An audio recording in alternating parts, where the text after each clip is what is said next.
Hello YouTube! I have no idea how you found my channel, but I am glad you did.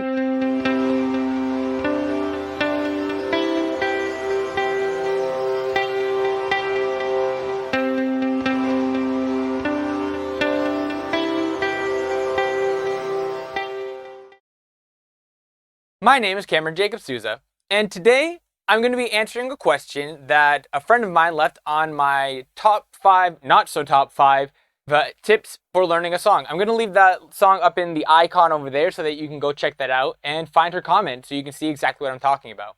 But her question is, what can I do to lower my range? So she's with a medieval group and she's going to be singing a male part, and she's a female. And she asked me, what can I do? How can I lower my range? And I would love to be able to say, here you go, Lane. Here's a one-size-fits-all activity that will fix all of your problems, but it doesn't exist. That kind of question, that it just doesn't exist, and I wish it did.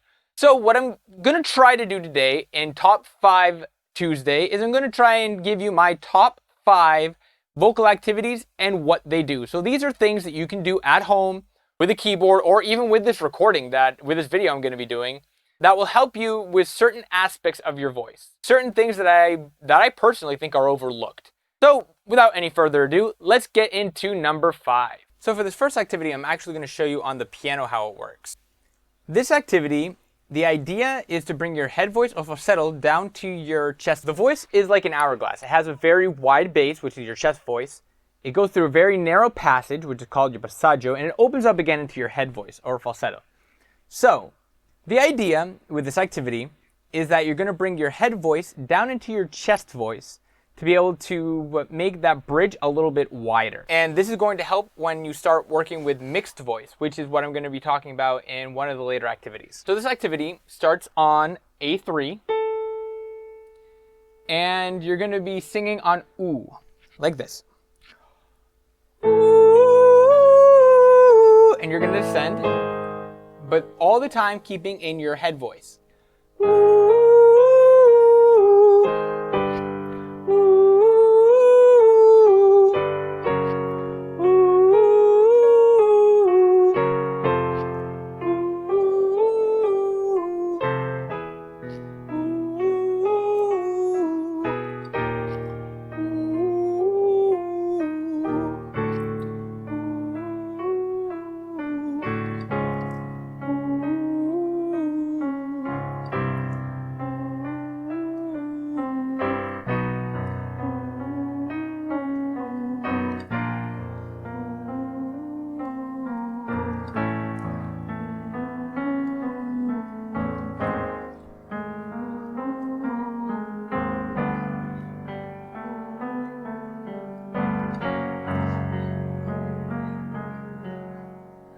So you hear my voice starts to get kind of like a head voice vocal fry when I get around G flat. And that's because that's as low as my head voice, my falsetto goes. And for everyone, it's going to be different. As you continue working with this activity, you're going to get lower and lower with each time you do it, which is a good thing. The lower you can get, the stronger the passaggio and the stronger this cross between your head voice or falsetto and your chest voice is going to be. And there's a few extensions on this activity, so once you've got pretty comfortable with that one, you can move on to singing with an ah at the end. So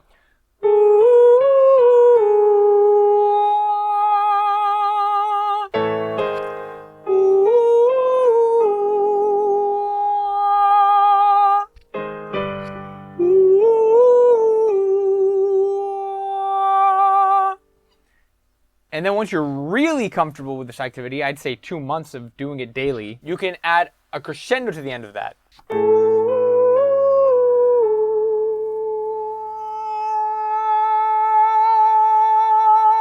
And this will help you strengthen your falsetto and bring it down to your chest voice. Number 4 is an activity to help you with your mix. So once you've gotten number 5 down, once you can bring your falsetto or your head voice down into your chest voice, the next activity is to be able to bring you through the mix, through the passaggio. For this, we're going to be outlining a triad in first inversion.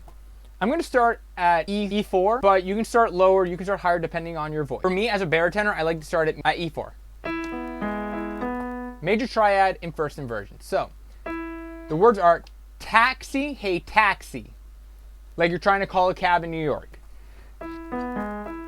Taxi, hey taxi. Taxi, hey taxi. Taxi, hey taxi. Taxi, hey taxi. Taxi, hey taxi. Taxi, hey taxi. Taxi, hey taxi. Taxi, hey taxi. And that's the activity. Obviously, making sure that your voice isn't bothering you while you're doing it, but getting yourself up into your upper range. So these next two activities are actually going to be things that you can physically do to prepare your body to sing, which is a little bit different, but it still fits into the same category. Number 3, one muscle that I think is really ignored in the moment of singing is the tongue. It's a muscle that we don't really bother with, but we really should be bothering ourselves about it. So the tongue, one, holds a lot of tension. The tongue goes to right about here in your throat.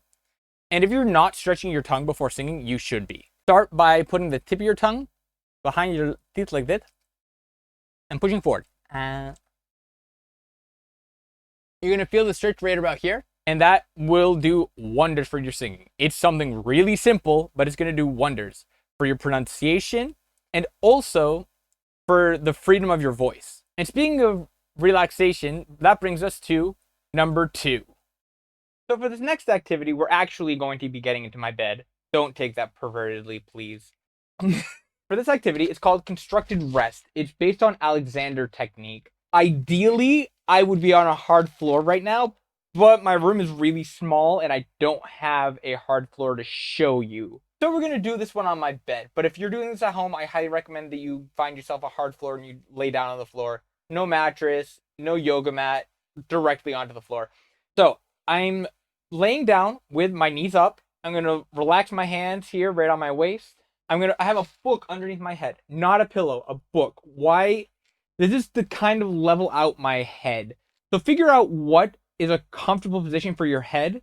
You don't want to have no book there because you're going to be like this looking up. And you don't want to have too much book because you're going to be looking down.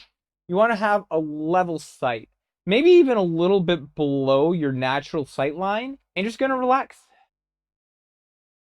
You're going to start to feel that your spine is going to start expanding. And that's a good thing. Adjust yourself. And just think, how much less can I do? Try to just let the floor absorb you. Try and keep your eyes open. I know I'm closing my eyes because I'm really relaxed. But try to keep your eyes open and keep yourself connected with the world that you're in. Always breathing. And just relax yourself. Let the world take your weight. Let the hard floor take your weight. Relax your body. And one of the main reasons why you have your legs up in this is so that you don't fall asleep, to be honest with you. But also, it's to try and relax your knees, relax your legs, relax your ankles. Your feet should be a little bit separated, about shoulders width apart. And then I honestly, when I was in university, I would do this for 15 minutes before actually starting a practice session. And once you've done, if you're done, you're going to do this for 5 minutes, 10 minutes, 15 minutes, however long you're going to do this. Getting up is probably the most important thing. So you don't want to lose this relaxation that you've gotten. So the first thing you're going to leave with your eyes over to one side. Entire body's going to move side. Take a moment here to feel the alignment of your spine.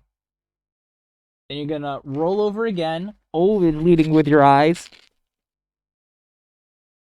You're going to push yourself up onto all fours.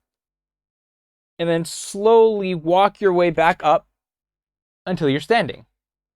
And last but not least, my personal favorite, which is the R or the lip trill. Yes, I'm cheating. They're 2 activities. Sue me. So you can literally do this with anything, any song, any pattern. It's going to help you. So lip trill. And I mentioned this one before. I mentioned this one in the not so top 5 tips for learning a new song. And the R trill. And why is this so important? Because this helps with your breath support. This helps with your intonation. This helps with your relaxation. And just so many really important points when you're singing. So that is my top 5. When you're singing a new song, when you're learning a new song, when you're just starting to warm up, do it. Lip trill, R trill, whatever you want to call it, go for it and do it. And those are my top 5. I hope that you've enjoyed it. I hope that this has been helpful. What do you think? Do you agree with me? Would you have added something else to the list? Would you change something? Give me some comments down there below. Let me know what you think. If you like this kind of content, give me a like and subscribe. Go check out my other videos on the top 5 playlist, on the FAQ Friday playlist. And I'll see you guys next time.